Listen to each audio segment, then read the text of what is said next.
Welcome back, everybody, for the final session of the conference. I hope you all feel strengthened now, because we have 4 papers in one session, and we decided to do the 4 papers en bloc, as usual, and have a discussion afterwards. I think the final session now will offer very many departure points, or no, the conference so far offered very many departure points for the session now. I think there will be many threads we can pick up again on. And I just want to mention 2. One is that we will now be dealing, I think, very much with the period after the Paris Commune. So we will have a new look on how the society evolved afterwards. The central perspective from the General Council always is the perspective that it was a period of decline. And I assume today we will learn that there was some life left in the old International afterwards. The second aspect is that I think now we really get into a global dimension and really have entangled history. We will see many contacts between different countries. We will have a little visit to Montevideo, I think, to Mexico City, to Cuba, New York, the Philippines even. And we will move back to Britain in the last paper again, so closing the circle from the start. So we have now 80 minutes for a tour around the world, or at least across the Atlantic. And we start with a paper by Jeanne Moison, which will be on the revolutions in the Spanish world and the international network from 1873 onwards. Thank you. Donc je vais parler en français et j'ai écrit aussi ma communication en anglais pour ceux qui auraient besoin de comprendre en anglais. Donc le titre de la communication a changé. Maintenant c'est Révolution, République et Association internationale des travailleurs dans l'Empire espagnol autour de 1973. Donc je vais commencer par expliquer pourquoi est-ce que j'ai choisi ces 3 termes et ce que j'essaye de faire dans cette présentation. Donc République, d'abord, je crois que la présentation d'Albert tout à l'heure vous a bien introduit à ce problème, c'est-à-dire que jusque longtemps, et notamment si on en revient au colloque de 1964 qu'on a mentionné souvent, on s'interrogeait beaucoup sur les particularités du bakouninisme dominant dans la fédération régionale espagnole, et c'était surtout dans cette perspective qu'on interrogeait le développement de l'international en Espagne. Comme Albert, en fait, moi je vais plutôt m'intéresser au lien entre républicanisme et internationalisme en Espagne dans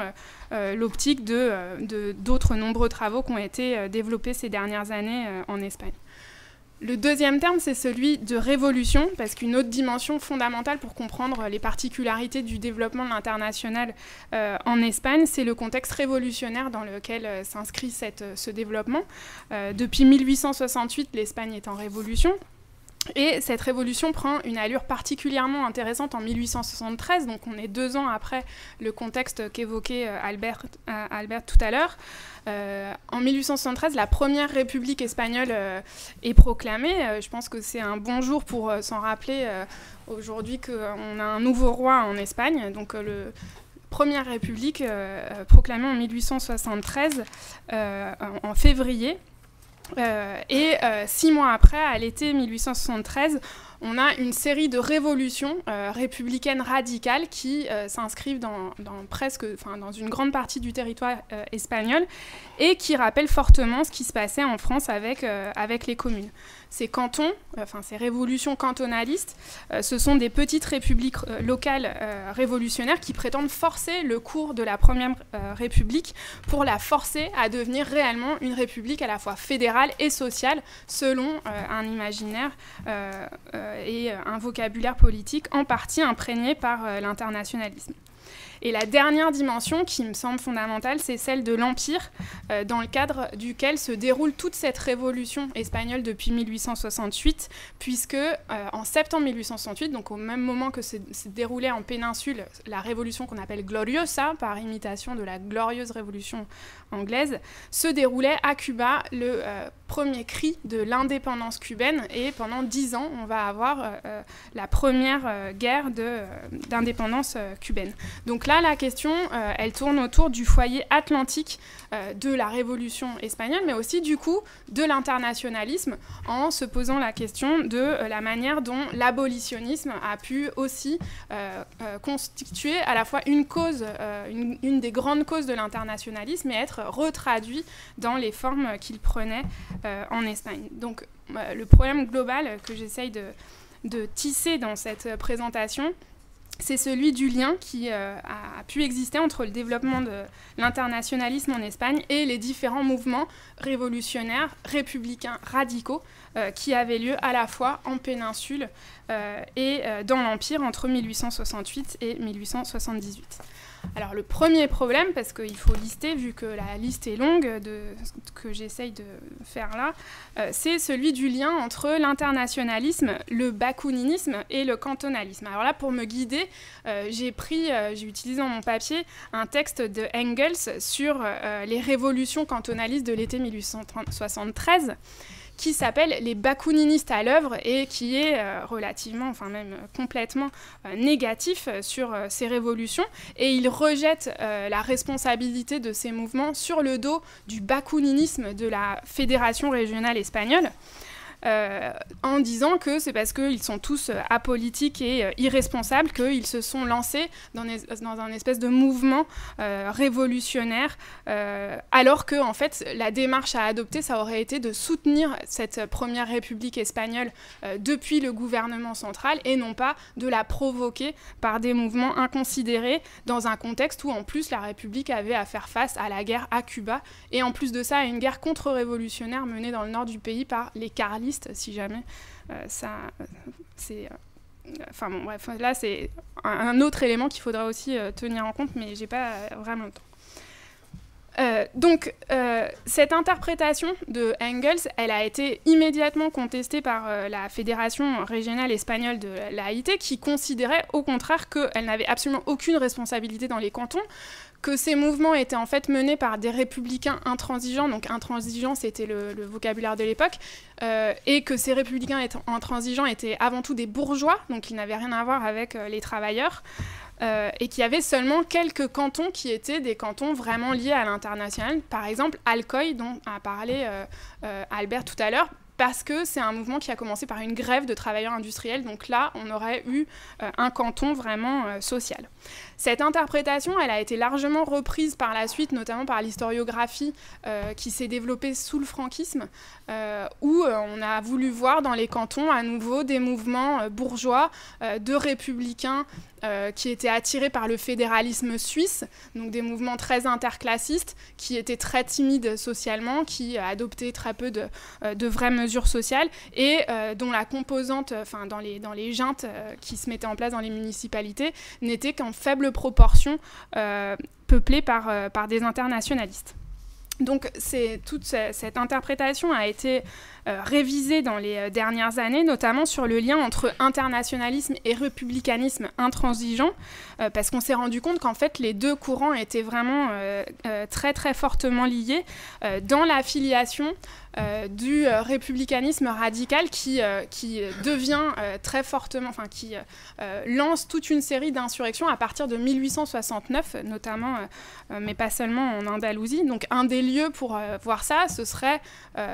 l'Andalousie, mais enfin là je m'y attache juste parce qu'il y a un historien qui s'appelle Antonio López Estudillo qui a bien étudié le cas. Donc il montre comment après la Commune, la fascination pour ce qui vient de se passer en France, c'est-à-dire en fait la possibilité d'associer l'internationalisme à une forme de républicanisme insurrectionnaliste qui prône la démocratie directe et la République sociale, enfin cette liaison en fait entre de tous ces idéaux que représente la Commune, a permis un très fort développement de l'internationalisme juste après la Commune. Donc il a étudié l'adhésion notamment de clubs de républicains intransigeants dans des toutes petites municipalités agricoles d'Andalousie. Il a montré qu'il y avait un fort lien entre internationalisme et républicanisme dans ces endroits-là, aux dépens de l'unité du camp républicain, parce que ce qui se passe, c'est qu'il y a une scission de plus en plus forte entre ceux qu'on appelle les bénévolos, donc ceux qui se rapprochent d'un libéralisme monarchiste et progressiste, donc quitte à ne pas avoir de république, et ceux qui sont intransigeants, parce que ce qu'ils veulent avant tout, c'est la république sociale. Donc ces intransigeants, ce qu'ils veulent, c'est armer le peuple, donc on revient sur le problème de la milice dont a parlé tout à l'heure Albert, et une démocratie radicale. Ce qui se passe au moment de la Première République, au moment où elle est décrétée, c'est que ces intransigeants cherchent à protéger la possibilité de l'avenir de cette République sociale. Donc il y a multiplication des adhésions aux milices.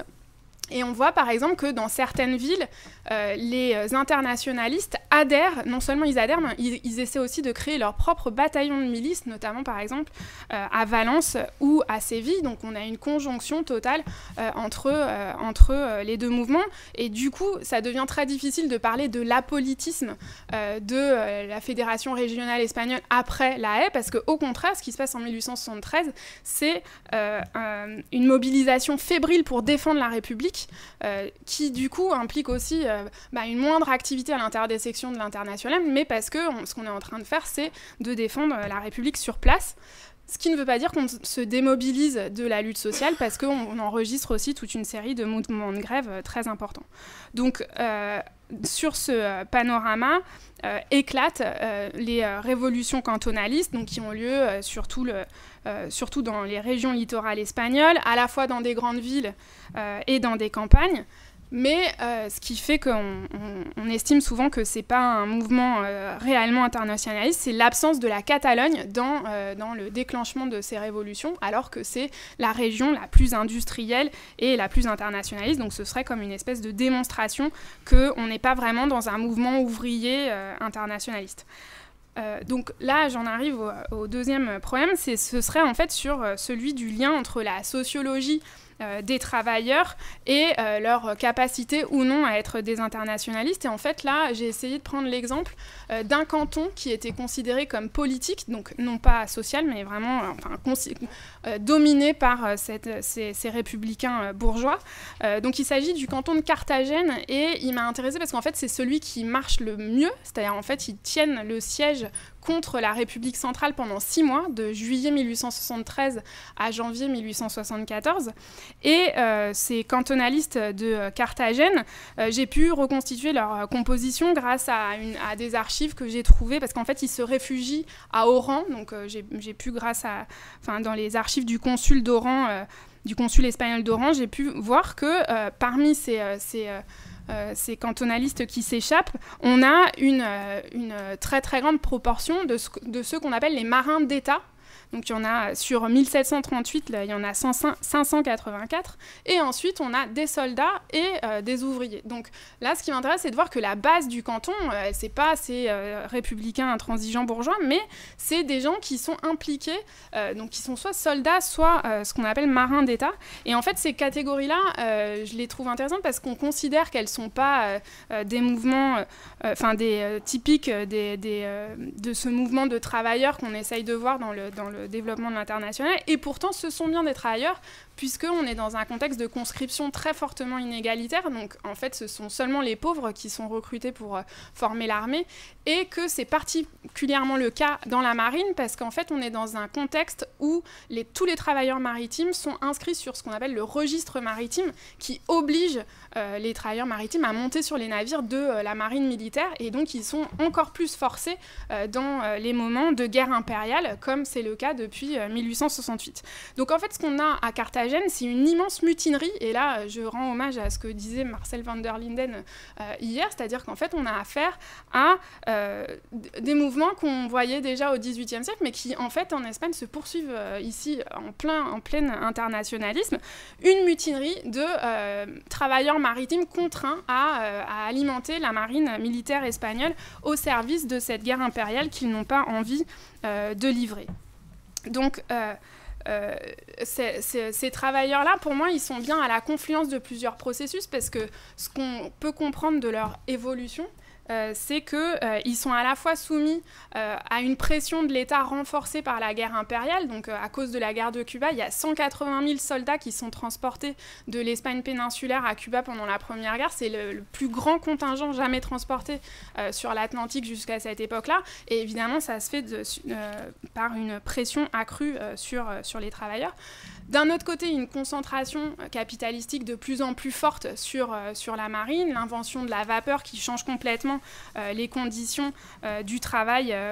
pour les marins. Ce qui explique qu'on voit apparaître ça et là des mentions de travailleurs maritimes dans la Fédération régionale espagnole de l'Association internationale des travailleurs, même si c'est une catégorie sur laquelle on n'a jamais travaillé dans les histoires du mouvement ouvrier. Donc il est absolument invisible, mais en fait on les voit à plusieurs endroits. On voit qu'il y a toute une série de grèves dans les arsenaux militaires, donc non seulement de Carthagène, mais aussi de El Ferrol, donc ailleurs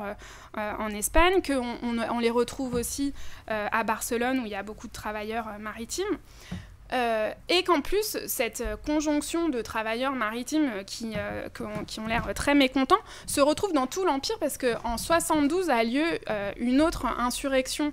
dans un arsenal, mais cette fois-ci aux Philippines. C'est la révolte qu'on appelle la révolte de Cavite, donc qui est à la fois très connue parce qu'on la pose comme le premier jalon des révoltes anticoloniales aux Philippines, et en même temps très méconnue parce qu'il n'y a pratiquement pas de travaux dessus. Mais la seule chose qu'on sait, c'est que c'est une révolte dans un arsenal qui a lieu donc l'année d'avant la révolte de Carthagène, dans laquelle sont impliqués de nombreux travailleurs à la fois de l'arsenal militaire, qui étaient des travailleurs indigènes des Philippines, et des bataillons de travailleurs, d'indigènes soldats. Alors, il n'y a aucun lien avéré avec l'international en péninsule, mais là, ce qui m'intéresse, c'est qu'en tout cas, il y a une projection d'un lien, comme d'une espèce d'international maritime qui se propagerait dans l'Empire, puisque apparaissent et sont répétés à cette époque-là les mots de pirate et les mots de flibustier pour conspuer les opposants à l'Empire espagnol. Donc les flibustiers, ce sont ceux qui alimentent la révolte à Cuba. Les pirates, ce sont les cantonalistes, parce qu'il y a un décret qui montre qu'il faut absolument arrêter les navires cantonalistes. Donc voilà, il y a une espèce en tout cas de création par la répression d'une existence de cette internationale maritime anti-régime. Alors, un autre point, ce serait celui de savoir si, en dehors de cette internationale semi-imaginaire, existerait un lien avéré entre des travailleurs des colonies et des travailleurs de métropole pendant ce contexte très agité pour l'Empire espagnol. Donc là, je pense que le lieu le plus intéressant, c'est pas les Philippines, c'est Cuba, parce qu'à Cuba a lieu un mouvement ouvrier extrêmement développé dans les années 60, qu'on a vu indirectement émerger dans le papier de Ad Knotter hier sur les fabricants de cigares, parce que énormément de pratiques qui émergent en Allemagne viennent en fait de Cuba, notamment par exemple la lecture dans les fabriques, et ces pratiques-là s'implantent parce qu'à Cuba, dans les années 1860, il y a un mouvement ouvrier extrêmement puissant qui parvient à certaines victoires, mais qui est complètement réprimé pendant la première guerre d'indépendance. Donc là, on a en fait d'abord un mouvement qui se met en place chez ces ouvriers du tabac, et ensuite une espèce de complète récession. Par contre, pendant la Première République espagnole, on a un changement total des relations, parce que les républicains de péninsule estiment qu'il faut entrer en contact solidaire avec les républicains cubains pour mettre en place un lien complètement nouveau entre la péninsule et les colonies. Mais la contre-révolution cubaine est trop forte, les esclavagistes de Cuba sont trop forts, et en fait ils terrassent la République par Cuba, et ils mettent du coup fin à toute possibilité d'une union à la fois entre les républicains radicaux et les ouvriers et le mouvement ouvrier cubain et péninsulaire. Alors la question qu'on peut se poser, c'est si jamais ce lien n'était pas possible par Cuba, est-ce qu'il a été possible par le biais des États-Unis? Parce qu'en fait, pendant la première guerre d'indépendance cubaine, on a eu un exil massif des travailleurs, et notamment des ouvriers du tabac,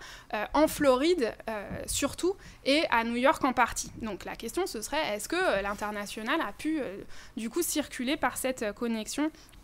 des ouvriers cubains par New York? Alors, c'est pour ça aussi que je posais ce matin la question à Gregory Claeys de la présence de Cuba dans l'imaginaire internationaliste. Je suis un peu déçue de voir qu'il apparaisse aussi peu chez les travailleurs britanniques, parce qu'en fait, en 69, j'ai vu qu'il y avait